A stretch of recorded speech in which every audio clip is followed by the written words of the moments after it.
யார் நீ? உனக்கு என்ன வேணும் இங்க? நான் யாரு, எனக்கு என்ன வேணுங்கிறது முக்கியம் இல்லை. ஆனா நீங்க என்ன பண்ணணும், என்ன பண்ணக்கூடாதுங்கிறது தான் முக்கியம். அதை உங்ககிட்ட சொல்லிட்டு போலான்னு தான் இங்க வந்தேன். என்னையா கிண்டல் பண்றியா? என் வீட்டுக்குள்ளேயே வந்து என்னைய மிரட்டுறியா?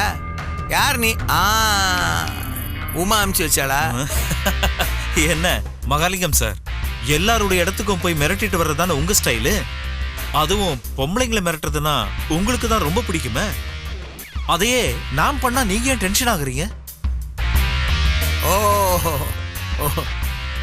பூஜா அனுப்பிச்சு வச்சாளா? நீ யாரு? வக்கீலா, மேனேஜரா, அடியாளா, எடுபடியா? யாரா இருந்தாலும் கவலை இல்லை. யார் மிரட்டலுக்கும் நான் அசர மாட்டேன்.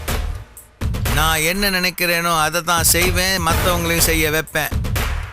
பூஜாவுக்கு நான் கொடுத்த கெடு முடிய போகிறது. முடியறதுக்குள்ள ஒழுங்கா பொறுப்பா நடந்துக்க சொல்லு போ.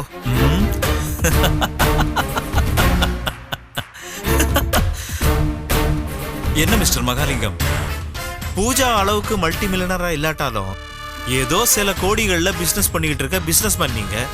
பொறுப்பா பேசுவீங்கன்னு பார்த்தா ரொம்ப சில்லியா பேசுறீங்க. நீங்க மிரட்டா பயந்து போய் நீங்க சொல்ற மாதிரி செய்யறதுக்கு பூஜா மேடம் என்ன உங்க வீட்டு வேலைக்காரியா?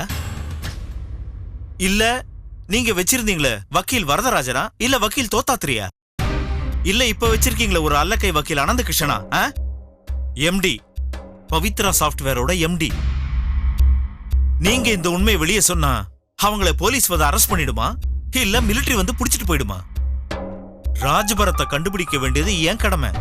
ஒருவேளை அந்த ராஜ்பரத் இருக்கிற இடம் உங்களை மாதிரி சாதாரண ஆளுக்கே தெரியும்னா அதை நான் கண்டுபிடிக்க ரொம்ப நேரம் ஆகாது. குருக்களை மிரட்டி போட்டோ வேணா நீங்க மாத்தி இருக்கலாம்.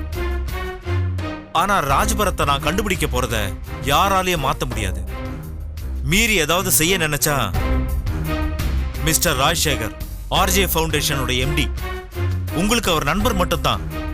ஆனா பூஜா மேடத்துக்கு அவர் அப்பா மாதிரி. அவங்க சொன்னா அவர் என்ன வேணா செய்வாரு.